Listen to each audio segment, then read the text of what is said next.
좀 더 올려주세요. 자, 우리 함께 요한계시록 6장 1절로 2절까지 말씀을 한 절씩 교독합니다. 요한계시록 6장 1절로 2절입니다. 내가 봄에 어린 양이 7인 중에 하나를 떼시는데 그때에 내가 들으니 내 생물 중에 하나가 우레소리같이 말하되 오라 하기로 이에 내가 보니 흰말이 있는데 그 탄 자가 활을 가졌고 면류관을 받고 나아가서 이기고 또 이기려고 하더라. 아멘. 좀만 더 올려주실래요? 자, 이 말씀은 살아계신 하나님의 말씀입니다. 아멘. 우리 옆에 앉으신 분 다시 한번 인사하겠습니다. 당신은 존귀한 하나님의 자녀이십니다. 네, 매일 시간마다 한다고 해서 이 말씀이 약화돼서는 안 됩니다. 자, 오늘 본문부터는 요한계시록의 본론입니다. 그동안 5장까지는 서론이었다고 한다면 본론은 어느 부분이냐? 하나님의 심판의 때, 즉 7인이 떼지고 7 나팔이 부어지고 7 불려지고 7 대접이 쏟아지는, 그것이 이 세상에 이루어지는 종말론적인 현상인데 이것이 그 중간 부분입니다. 오늘부터 중간 부분을 생각해 보도록 하겠습니다. 자, 오늘 설교 주제는 적그리스도입니다. 적그리스도. 여러분, 적그리스도라고 하니까 제가 고등학교 때 저 교회 열심히 다녔거든요. 그때 적그리스도라는 얘기가 그때도 있었어요. 그때 적그리스도가 뭘까라고 했을 때 컴퓨터일 거야 그랬어요. 왜냐하면 제 고등학교 때 컴퓨터가 거의 없었거든요. 286이 생기고 그 다음에 386이 생기고 더 좋은 486이 생기고 그 다음에 펜티엄이 생기고, 근데 지금 그보다 훨씬 더 빠른 컴퓨터가 나왔지만 적그리스도가 아닙니다. 요즘 컴퓨터를 우리가 손에 들고 다니고 있잖아요. 들고 다니면서 컴퓨터 노릇을 하고 있습니다. 이게 과연 적그리스도일까요? 아니라는 거죠. 그러면 또 생각을 또 전진시켜서 적그리스도는 뭘까? AI일까? 라는 생각도 해보는 거죠. 왜? 사람의 지식을 뛰어넘고 있기 때문에. 그것이 아니란 뭘까? 실은 이 적그리스도는 로마 시대 때부터 있었거든요. 성경 시대 기록되면서부터도 적그리스도는 있었어요. 그러면 적그리스도가 누구였을까? 성경 시대에는 로마 제국을 적그리스도로 얘기했던 것입니다. 근데 지금 그리고 또 적그리스도는 뭘까? 유엔일까? 유엔. 왜냐하면 전 세계를 통합하고 있으니까. 또 어떤 사람은 WCC라고 얘기하는 분도 계세요. 종교를 통합시키고 있으니까. 저는 개인적으로 로마 교황청을 적그리스도라고 봅니다. 왜냐하면 로마 교황청의 교황은요, 유엔 사무총장의 힘이 더 세거든요. 전 세계를 자기 마음대로 이렇게 움직일 수 있는 힘을 가지고 있어요. 그럼 가장 무엇인가 힘을 가지고 조종할 수 있는 그 사람이 적그리스도가 아니겠느냐라는 생각을 해보게 되는 거죠. 자, 여러분들은 개인적으로 적그리스도라고 하면 어떤 인물이 생각나시나요? 자, 오늘은 말씀을 중심으로 적그리스도에 대해서 생각해 보도록 하겠습니다. 자, 하나님 앞에 있던 어린 양은 봉인한 책을 공개적으로 받아서 개봉하기에 되는데요. 어린 양이 7인 가운데 첫 번째 것을 뗄 때 네 생물 가운데 첫째 생물이 웅 하는 소리가 들렸다는 얘기입니다. 이 정도는 아니죠. 더 큰 소리. 놀라셨어요? 떨어진 건 아니시죠? 네, 뭐냐면은 지금 우리에서 났다는 그냥 엄청난 꽉꽉하는 소리가 들려왔다니, 그것은 하나님의 권위와 또 어떤 심판의 부분이 이렇게 무섭다는 것을 보여주고 있거든요. 요한은 어린 양이 인을 떼는 장면을 보면서 그것을 자세히 지금 기록하고 있습니다. 자, 예수 그리스도가 첫 번째 인을 떼시니까 2절에서 어떤 현상이 나타나게 됩니다. 어떤 현상입니까? 그렇다면 여기에 백마를 탄 사람이 등장하게 되는데 하얀 흰말을 탄 자가 나타납니다. 그 백마를 탄 자가 누구일까? 이것에 대해서 두 가지 이론이 있어요. 하나는 적그리스도다, 또 하나는 그리스도다라고 하는 주장이죠. 서로 근거가 있는 성경을 예를 들면서 제시하면서 한편은 적그리스도이고 한편은 그리스도에게 하는 저는 적그리스도라고 보는 입장입니다. 거기에 대해서 말씀을 드리겠습니다. 먼저 흰 말을 탄 자에 대해서 살펴봅니다. 흰 말을 탄 자. 자, 우리 2절 말씀 같이 합독하겠습니다. 2절 시작. 이에 내가 보니 흰 말이 있는데 그 탄 자가 활을 가졌고 면류관을 받고 나아가서 이기고 또 이기려고 하더라. 자, 이 말씀에서 흰 말을 탄 자를 그리스도로 잘못 해석하는 이유가 있는데요. 요한계시록 19장에 나오는 장면과 같은 그림이라서 그래요. 요한계시록 19장 말씀을 살펴보겠습니다. 요한계시록 19장 11절로 16절까지 말씀을 화면 보면서 함께 한 절씩 교독합니다. 또 내가 하늘이 열린 것을 보니 보라 백마와 그것을 탄 자가 있으니 그 이름은 충신과 진실이라. 그가 공의로 심판하며 싸우더라. 그 눈은 불꽃 같고 그 머리에는 많은 관들이 있고 또 이름 쓴 것 하나가 있으니 자기밖에 아는 자가 없고 또 그가 피 뿌린 옷을 입었는데 그 이름은 하나님의 말씀이라 칭하더라. 하늘에 있는 군대들이 희고 깨끗한 세마포 옷을 입고 백마를 타고 그를 따르더라. 그의 입에서 예리한 검이 나오니 그것으로 만국을 치겠고 친히 그들을 철장으로 다스리며 또 친히 하나님 곧 전능하신 이의 맹렬한 진노의 포도주 틀을 밟겠고 그 옷과 그 다리에 이름을 쓴 것이 있으니 만왕의 왕이요 만주의 주라 하였더라. 아멘. 어떻습니까? 오늘 본문 2절과 좀 유사한 장면들이 있죠? 어떤 장면입니까? 흰 말을 타고 왔다는 것, 그리고 관을 쓰고 있다라는 것, 또 하나가 뭐예요? 무기를 가지고 있다라는 거예요. 이 세 개가 똑같은 내용입니다. 저 화면에 그림을 좀 보도록 하겠습니다. 자, 왼쪽 그림과 오른쪽 그림이, 왼쪽에 있는 그림은 오늘 본문에 나와 있는 계시록 6장에 나와 있는 백마탄자고요. 오른쪽에 있는 그림은 19장에 나와 있는 백마탄자입니다. 즉 왼쪽에 있는 그림은 말 그대로 적그리스도이고요. 오른쪽의 그림은 오실 메시아 예수 그리스도를 말하고 있는 것입니다. 자, 똑같이 계속 놔두세요. 똑같이 백마를 탔습니다. 그죠? 그리고 똑같이 머리에 관을 쓰고 있습니다. 그리고 무기를 가지고 있다는 얘기입니다. 자, 왼쪽에는 뭘 가지고 있나요? 어떤 무기 가지고 있나요? 예, 활을 가지고 있어요. 활을. 오른쪽에는 잘 안 보이죠? 이렇게 동그랗게 파란색 그려놓은 게 바로 입에서 나오는 검을 얘기하고 있는 거예요. 입에서 나오는 검을 지금 그러는데 검이 색깔이 없이 그냥 하얗게다 보니까 잘 안 보이고 있는데 지금 왼쪽에 있는 그림에는 활을 들고 있고 오른쪽에는 입에서 말씀의 검이 나오고 있다는 것을 말하고 있습니다. 자, 먼저 두 사람에게는 관이 쓰여져 있어요. 그런데 이 관에 대해서 쓰여진 단어가 다르다고 하는 거예요. 먼저 19장에서는 관을 이렇게 얘기해요. 다음 보여주시면 헬라어로 디아데마타라고 하는 단어예요. 디아데마타. 이게 무슨 뜻인가? 왕권을 인정받은 분이 쓰시는 진짜 왕관을 얘기하는 거예요. 면류관이 왕관이다. 뭐라는 얘기입니까? 만왕의 왕이라는 얘기예요. 그리고 6장의 탄 말도 동일하게 면류관을 쓰고 있는데 이 면류관에 해당되는 헬라어는 스테파로스라는 단어예요.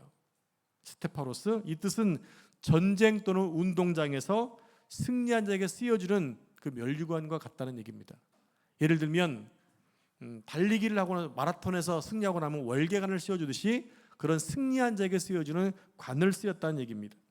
그런데 중요한 것이 뭐냐면 2절에서 시제가 어떤가라는 거예요. 어떤 시제로 쓰여졌는가 중요한데 나가서 이기고 또 이기려고 하다라는 단어예요.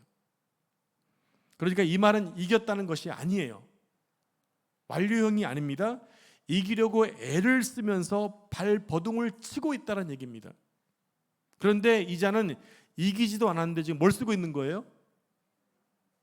자, 잘 들으십시오.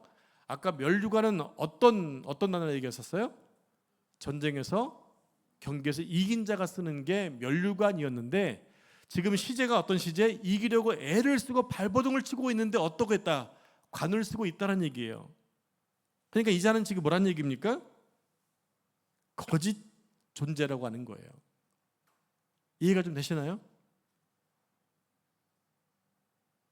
죄송합니다. 제가 능력이 없어가지고 잘 됐어요. 그러니까 지금 예수 그리스도인 것처럼 가장하고 오고 있다라는 얘기예요. 자, 두 번째 차이점을 말씀드립니다. 백마를 탄 것도 같고 멸관을 쓴 것도 같은데 눈에 띄게 다른 것이 뭐냐면 무기가 다르다고 하는 거예요. 다시 첫 번째 그림 보여주실래요?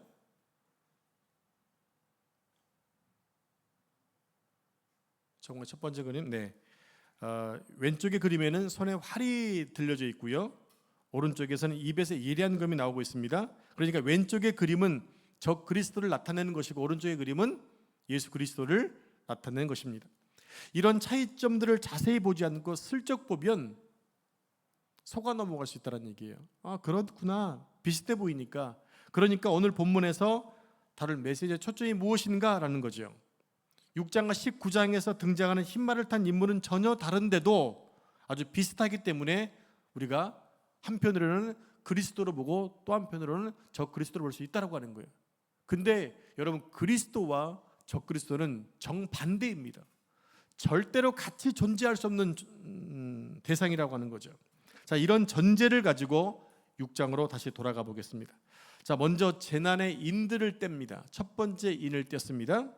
그 인을 떼는 분이 누구라고 그랬습니까? 정확하게 누구예요? 어린 양입니다. 일찍이 죽임당한 어린 양이라고 말씀을 드렸어요. 자, 그렇다면 지금 흰 말을 탄 자가 그리스도일 수 있을까요? 없는 거죠. 논리적으로 맞지 않아요. 지금 인을 떼고 계시는데 어떻게 그리스도가 올 수 있습니까? 왜냐하면 일찍이 죽임당한 어린 양이 인을 떼시는데 흰말을 탄 자가 나오는 겁니다. 그러니까 백말을 탄 자는 예수님이 아니라고 하는 거예요. 그러니까 이 흰말을 탄 자의 정체는 그리스도를 가장한 적 그리스도였다는 거죠. 그래서 비슷해 보인다는 겁니다. 여러분, 제가 좀 비슷하다는 말을 썼습니다. 여러분, 유사한 것 아시죠? 이미테이션, 비슷한 것. 비슷하지만 명품을 만든 사람은 그것을 구분할 줄 알아요. 명품을 써보신 분들은 명품을 구분할 줄 알지만 명품을 구분할 줄 모르는 사람은 이게 그 메이크만 보면 아, 나이키인가 보네 하고 다닙니다. 나이키. 우리 딸내미가 나이키 반바지를 사왔어요. 근데 4,000원이래요. 우리는 가격에서 이미 뭡니까? 짜가인 걸 아는 거예요. 그냥 메이크만 갖다가 그림만 그려놓은 거예요. 이게 가짜인 거죠. 그런데 그것을 가격을 얘기하지 않았으면 어떻게 생각했을까요? 야, 이거 돈도 뭐 어떻게 비싼 걸 사와서 했겠죠. 그럼 얘가 웃었지 않을까요? 역시 구분도 못해. 우리는 잘 모르면 구분할 수가 없다는 얘기입니다. 네, 너무 유사하기 때문에. 자, 그러면 적그리스도의 목적과 활의 의미가 있습니다. 그다음 두 번째로 적그리스도의 목표와 목적을 밝혀내는 것이 중요한데요. 여러분, 적그리스도가 왜 오는 것 같습니까? 적그리스도가 왜 존재하는 것일까요? 적그리스도는 혼란과 혼동을 주기 위해서 옵니다. 우리나라의 대표적인 이단인 통일교와 신천지는 입만 열면 성부 하나님을 말합니다. 그들이 성부 하나님 얘기 안 하는 거 아니에요. 성자 예수님도 얘기해요. 특별히 통일교 문선명에 뭐라고 원리강론에 써놨냐면요, 몇 페이지 셋째 줄에 보면 이렇게 나와 있어요. 예수님이 오셔서 구원사역 이룬 거 맞다. 그리고 그분이 하나님 나라에 올라간 거 맞다. 근데 그분이 다 못 이룬 게 있다. 그것을 이루기 위하여 내가 태어났다. 이게 원리강론에서 문선명이 쓰는 책이에요. 예수님의 사역이 뭡니까? 완전하지 않았기 때문에 자신이 왔다고 얘기하는 거예요. 근데 지금 그 사람은 지금 죽었어요. 그럼 그가 죽으면 통일교가 없어졌나요? 아니요. 그의 신학을 따르는 또 후계자가 일어나서 또 통일교를 유지하고 있습니다. 입만 열면 성부 하나님 얘기하고 성자 예수님 얘기합니다. 또 십자가를 말하기도 합니다. 그러니까 종말에 등장하는 이단들은 다 비슷한 옷을 입고 들어온다는 사실을 우리가 알아야 한다는 얘기예요. 뭔가 다르지 않아요. 여러분, 우리 교회에 이단이 들어왔습니다. 어떤 사람이 머리에 이단이라고 써붙이고 이런 게 아니라는 얘기예요. 옛날에 노비들은 머리에다가 딱 찍었죠. 노비 노자를 찍었기 때문에 그거 보고 노비인 줄 알지요. 근데 그것이 없으면 이 사람이 노비인지 상놈인지 어떻게 합니까? 구분을 못 하잖아요. 이단들도 그렇게 써붙이고 들어오는 게 아니에요. 혹시나 이 가운데 있으면 망심이 찔리겠죠. 네, 모른다는 얘기입니다. 그러니까 우리가 속아 넘어가는 거예요. 우리 주변에 많은 교회들이 신천지에 속아서 교회가 나눠진 교회도 엄청 많이 있어요. 그래서 제가 가끔씩 신천지 얘기를 하는 이유가 뭐냐면 혹시 나 모르니까. 한국 교회에 참 아쉬운 게 뭐냐면 천주교는 다닐 때마다 교족부를 가지고 가잖아요. 교족부를 떼어갑니다. 그래서 서울에 있던 교구면 이러면 용인으로 떼어갖고 오는데 기독교는 그게 없어요. 어디나 옮겨 다닐 수 있어요. 그러니까 한국의 교족 이런 수가 뭐 800만이 하게 되면 내 이름이 이 교회 저기에 많이 있는 거예요. 안 지우면 같이 동명이인이 맞는 거죠. 그러니까 가수가 많아요. 가짜 수가 많다고요. 그래서 그거를 떼어서 확인받으면 참 좋을 텐데, 구분하기 쉬울 텐데 그게 없으니까 어느 교회에서 임직받고 왔네요 하면 왔다가 먼저 우리가 우대해주고 하잖아요. 열심히 섬겼던 이런 것들. 그러니까 나중에 한참 지난 다음에 본색을 드러내면 그때 많이 교회가 어려워지는 경우들이 많이 있어 왔던 거지요. 비슷한 옷을 입고 오기 때문에 모른다라는 것입니다.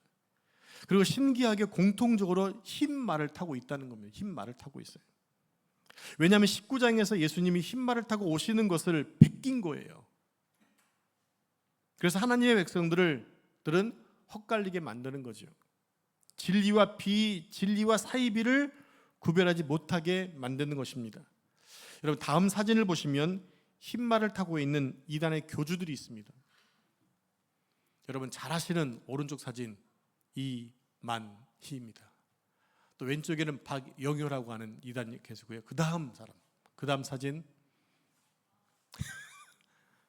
네, 왼쪽에 있는 사진이 누굽니까?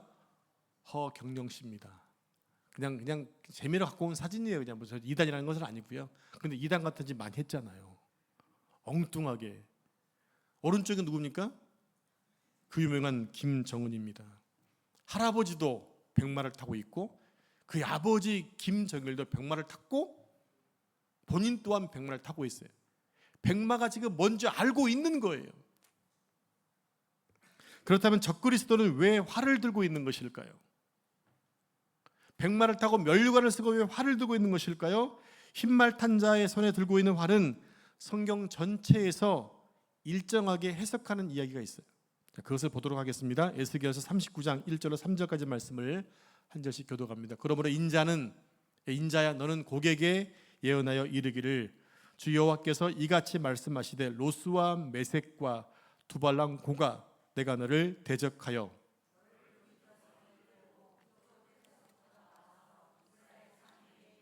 3절 같이 읽습니다. 내 활을 쳐서 내 왼손에서 떨어뜨리고 내 화살을 내 오른손에서 떨어뜨리리니. 자, 지도 보여주실래요? 마곡 지도를 보겠습니다. 가운데 지금 이렇게 화살표가 몰리는 곳이 이스라엘 땅입니다. 그러면 여러분 보시기에 왼쪽에 서북쪽에가 어디냐면 유럽이에요. 유럽 제국. 12시 방향이 지금의 러시아입니다. 그리고 오른쪽이 엘람, 지금의 이란 땅이고요. 왼쪽 서남쪽에 있는 것이 바로 리비아라고 하는 나라예요. 리비아. 그리고 밑에 쭉 보면은 거기가 뭡니까? 에티오피아.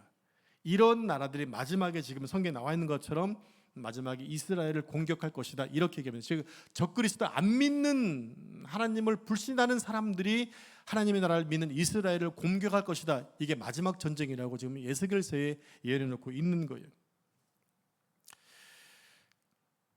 그런데 이스라엘을 대적하려던 사람들의 손에 뭐가 담겨 있습니까? 살과 화살이 담겨 있다, 들려 있다는 얘기예요. 여러분 화살과 활을 왜 들고 있습니까? 상대방을 쏘아 죽이려는 목적입니다. 전쟁에서 이기려고 그렇게 무기를 준비하게 된 거죠. 그래서 오늘 요한계시록 6장의 백마 탄 자가 적 그리스도이기 때문에 누굴 죽이려고 화살을 든 것일까요? 우리 믿는 사람들을 죽이려고 그렇게 다가오고 있다는 얘기입니다. 그런데 그 적그리스도를 우리가 그리스도라고 믿으면 어떻게 되겠냐는 얘기예요. 심각한 거죠. 우리 김명 집사님이 저한테 이 신기패라는 분필 같은 계통인데 이 약을 주셨어요. 약을. 어째 오늘 우리 청년부 수련을 준비하는데 막 개미가 막 이렇게 주방 말고 카페에 이렇게 쭉 한 줄로 막 다니는 거예요. 수십 마리가 됐어요. 이 개미들은 줄로 왔다 갔다 하잖아요. 꽤 많은 길을 이렇게 왔다 갔다 하는 거라서 그걸 어떻게 죽여야 되나 했더니 집사님이 갖다 주신 거예요. 이걸 한번 쫙 칠하면 다 죽겠죠. 신기한 약입니다. 신기한 약. 예, 이 약이 왜 만들어졌을까요? 그런 개미나 진드기를 죽이기 위해서 고심고심 만들어서 이 신자가 귀신 신자네요. 새로운 신자가 귀신 신자로 써 있는 거예요. 그러니까 귀신같이 죽이겠다는 의미겠죠. 예, 이렇게 하나님을 섬기지 않는 적그리스도는 하나님의 사람을 죽이려고 이렇게 강력한 무기를 가지고 온다라는 얘기입니다. 여러분 성경의 열왕기서를 보시게 되면 아합이나 많은 사람들이 화살에 맞아 죽어요. 그죠? 화살은 칼보다 훨씬 더 장거리에서 사람을 죽일 수 있는 무서운 무기거든요. 그 무기를 들고 온다는 얘기입니다. 자, 우리 계속해서 요한계시록 9장 10절 11절 말씀을 한 절씩 교독합니다. 또 전갈과 같은 꼬리와 쏘는 살이 있어 그 꼬리에는 5달 동안 사람들을 해하는 권세가 있더라. 그들에게 왕이 있으니 무정행의 사자라.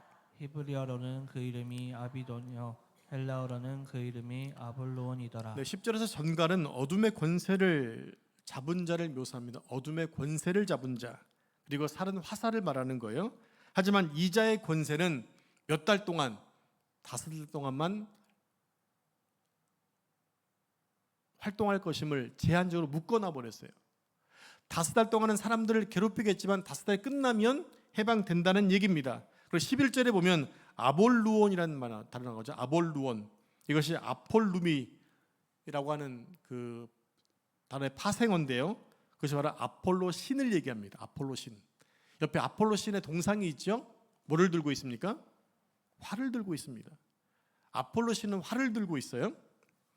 그리스 신화에 등장하는 아폴로의 애용 무기가 바로 활이었던 것입니다. 이는 그리스 문명적인 헬레니즘의 영향으로 인해서 로마 황제들은 자신의 신적 기원을 은근히 강조하기 위해 활을 들고 다닌 적이 있었다는 기록이 있어요. 그래서 성경은 정확하게 아폴로의 활을 이용해서 하나님의 나라를 대적한다고 말하고 있는 것입니다. 자, 지금까지 설명을 바탕으로 요한계시록 6장 1절 2절에 말하고자 하는 것이 뭐냐면 정확 의도를 발견해야 되는데 말세가 오면 어떤 일이 생길 것인가라는 거예요. 우리가 지금까지 이런 현상, 적그리스도가 모습을 그려놓고 있는데 적그리스도가 오는 마지막 때는 어떤 일이 생기느냐라는 거예요. 그리고 그때는 정치, 경제 어렵겠지요. 근데 이것이 문제가 아니라 진리라는 것이에요. 진리. 즉 진리 전쟁이라는 거예요. 진리 전쟁. 이 세계는 최종적으로 진리에 관한 전쟁으로 치달을 수밖에 없습니다. 그래서 7인, 7대접, 7나팔 중에서도 첫 번째로 소개하는 재난이 바로 적그리스도로부터 소개하고 있는 거예요. 적그리스도가 어떻게 오는가? 미혹되게 온다는 얘기예요. 미혹되게 온다는 거예요. 여러분 미혹의 영을 아시죠? 미혹이 여기 있는데 미혹에 넘어가면요 정말 도저히 안 그래 보는 사람이, 똑똑한 사람이 넘어가서 거기에 그냥 맹목적으로 섬기는 사람들을 보게 돼요.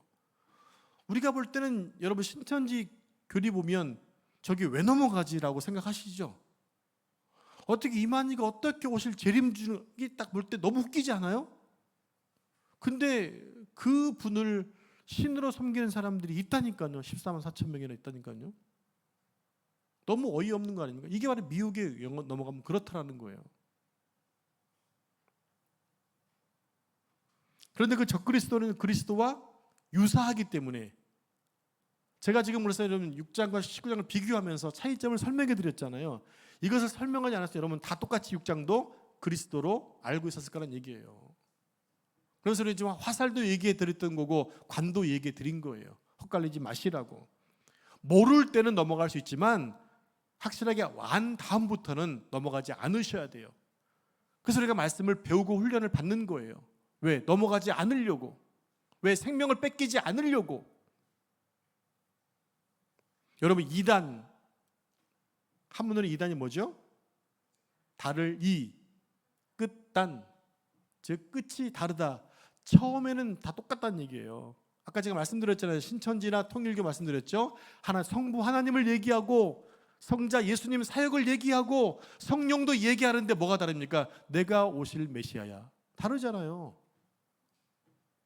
여러분 신천지에 들어가서 세뇌교육 성경 공부하는데 처음부터 이만희를 교주로 얘기하지 않아요. 최소한 6개월, 1년이 지난 다음에 그분이 바로 이만희 씨야로 얘기한다니까요. 그때는 이미 너무나 많이 세뇌됐기 때문에 빠져나와도 나올 수가 없는 어떤 조직 속에 포함되어 버렸어요. 제가 나올 수가 없게 돼버리는 거예요. 이게 무섭다라는 거죠. 그러니까 구분하기 위해서 우리가 이렇게 성경 공부하는 것도 필요하고 말씀을 집중적으로 공부하는 것도 필요하다는 것입니다. 자, 그러면 적그리스도는 우리를 대적해서 무엇을 하려고 하는 걸까요?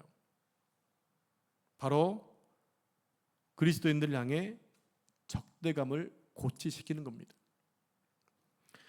우리나라에 크리스찬 대통령이 있었습니다. 칭찬보다 욕을 훨씬 많이 얻어먹었습니다. 지금 크리스찬 국회의원 많이 있습니다. 욕먹고 있습니다. 정부 인사 가운데 크리스찬 많이 있습니다. 욕먹고 있습니다. 상당수의 많은 그리스도인들이 많이 있지만 여전히 교회, 기독교인들은 욕먹고 있습니다. 신자의 수가 더 많아져 갈수록 어둠의 권세 잡은 적그리스도의 적개심은 더 높아져서 하나님을 믿지 않는 많은 사람들로 하여금 믿는 사람들도 해코지하고 힘들게 만들 겁니다. 더군다나 잘못된 교회와 또 잘못된 목회자들을 통해서 교회는 더욱 비판거리가 되고 있습니다. 전에도 그래왔지만 앞으로도 그리스도인들의 신앙을 무시하고 경멸하고 적대시할 것입니다.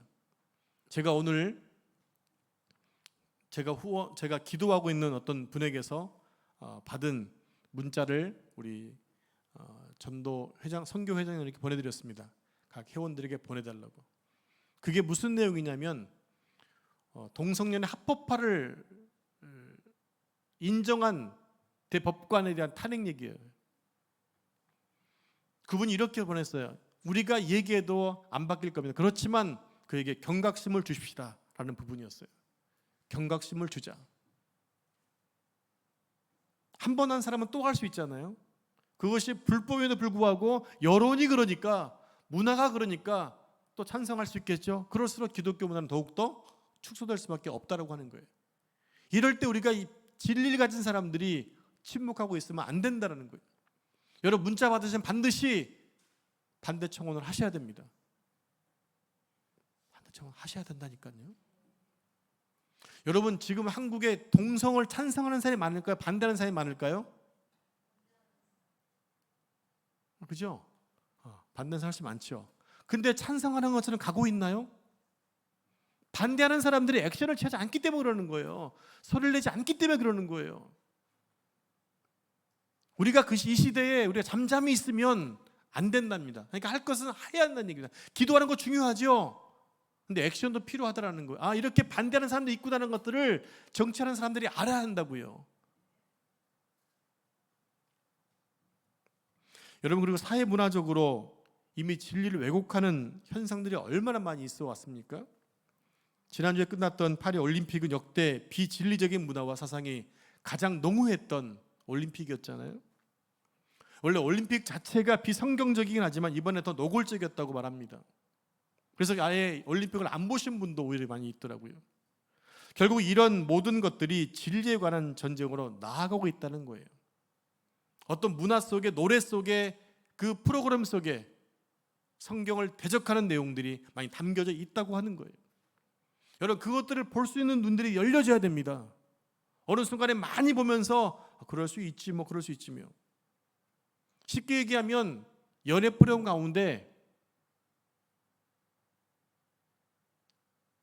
성 전환한 사람이 나와 있으면 채널 돌려버려야 됩니다.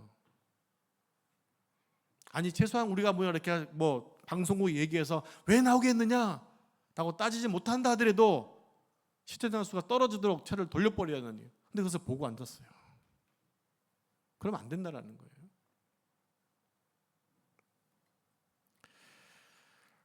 일례로 요즘 한국 교회는 이 신천지 때문에 몸살을 앓고 있는데, 이번 주 월요일에 교회 와 보니까 한 교회로 수지에 있는 수지교회, 분명히 이름 밝혔어요. 수지교회라는 교회에서 제게 편지가 왔어요. 담임 목사님 앞으로. 글씨체가 별로라서 어떤 도움을 청하는 내용이겠거나 생각을 하고 편지를 안 읽으셨으니 개봉을 해봤습니다. 근데 신천지 교회에서 제게 보낸 편지였어요. 그래서 설명을 쭉 해놓으면서 저보고 진리를 바로 알고 돌아오라는 거예요. 저보고 진리를 바로 보고 돌아오라고. 몇 년 전에도 기흥구에 있는 한 신천지 교회에서 계속 편지를 보내왔거든요. 그래서 제가 전화를 걸었어요. 전화를 걸어서 이거 제가 정중하게 부탁을 합니다. 다시 보내지 마십시오 라고 했더니 그보다 정중하게 편지를 안 보내셨어요. 근데 이번에 건방지게 수지교회에서 보냈어요. 또 글씨 잘 썼으면 또 몰라, 그냥 알아보기 힘든 글씨 썼어요. 발로 썼는지. 이렇게 요즘 보냅니다. 감추지 않고 보냅니다. 과거에는 음지에서 했지만 지금은 양지에 나와서 떳떳하게 피켓 들고 복음을 전합니다. 자기네들이 진리라고. 지금도 신천지가 이단인지도 모르고 성경 공부했다가 집안이 풍비박산된 가정이 지금도 많이 있습니다. 그러면 우리는 이단이 무엇인지를 정확히 알아야 됩니다. 이 모든 것이 다 진리 문제라는 거예요. 요한일서 4장에 보면 우리에게 적그리스도를 색출하고 분별하라는 방법을 제시해 놨습니다. 우리 함께 요한일서 4장 1절로 3절까지 말씀을 한 절씩 교독하겠습니다. 사랑하는 자들아, 영을 다 믿지 말고 오직 영들이 하나님께 속하였나 분별하라. 많은 거짓 선지자가 세상에 나왔음이라. 이로써 너희가 하나님의 영을 알지니 곧 예수 그리스도께서 육체로 오신 것을 시인하는 영마다 하나님께 속한 것이요. 3절 같이 읽습니다. 예수를 시인하지 아니하는 영마다 하나님께 속한 것이 아니니 이것이 곧 적그리스도의 영이니라. 오리라 한 말을 너희가 들었거니와 지금 벌써 세상에 있느니라. 이 성경에 기록된 당시가 BC 1세기경입니다. 그때도 지금 뭐가 있었다는 얘기예요? 적그리스도가 있다는 얘기예요. 그러면 그 적그리스도는 그때 다 죽고 지금 또 생겼나? 아니요. 적그리스도는 비진리를 진리처럼 속이는 모든 것들이 다 적그리스도라고 하는 거예요. 우리가 비진리에 속으면 우리의 생명을 잃어버릴 수 있어요. 영원히 망할 수 있어요. 우리 영혼을 망하게 하는 게 바로 뭡니까? 그게 바로 적그리스도라고 하는 거예요. 세상에 벌써 적그리스도가 있었고 그들은 예수 그리스도를 인정하지 않는 사람들입니다. 성경을 인용하고 그리스도를 말하지만 그리스도를 부인합니다. 오늘날 교회 안에 통일교 같은 통일교와 너무 다르기 때문에 그 문제가 아니지만 진짜 문제는 성경을 믿는 이단들이라고 하는 거예요. 왜냐하면 너무 비슷해서 구별하기 힘들거든요. 여러분, 하나님의 교회에서 쓴 성경 해석에 들어가 보십시오. 여러분 거의 구분 못 하실 거예요. 저도 구분하기가 힘들 때가 있어요. 설교를 참조하다가 딱 따라서 보게 되면 나중에 이상하다 보게 되면 밑에 하나님의 교회라고 써 있어요. 그렇게 유사합니다. 웬만한 사람들은 구분하기가 너무 어렵다고요. 문화와 정치를 교묘하게 배합해서 기독교의 이름을 걸고 행사하는 적그리스도도 있습니다. 예전에 통일교에서 총선에 이런 당이 나왔잖아요. 가정당. 혹시 기억나시나요? 가정당이라는 이름으로 총선에 나왔던 당이 있었습니다. 그리고 지난 총선에서는 바로 기독당인가 나왔죠. 목회하시는 많은 목사님들이 정당을 만들어서 정치하겠다고 나온 당이었다는 얘기입니다. 여러분, 목사님들은 뭐 하시는 분들이에요? 정치 논리로 나라를 구하는 사람들이 아니에요. 목회자는 건강한 상식과 선명한 기준, 그리고 분명한 기초와 논리가 무너진 세상일수록 자신의 인격과 말씀을 가지고 진리의 말씀을 가감없이 선포하고 전하고 가르치는 것이 목회자가 할 일이지 밖에 나가서 정당을 만들어 싸우는 게 아니라는 거죠. 오늘날 유사 복음주의가 너무나 많습니다. 유사합니다.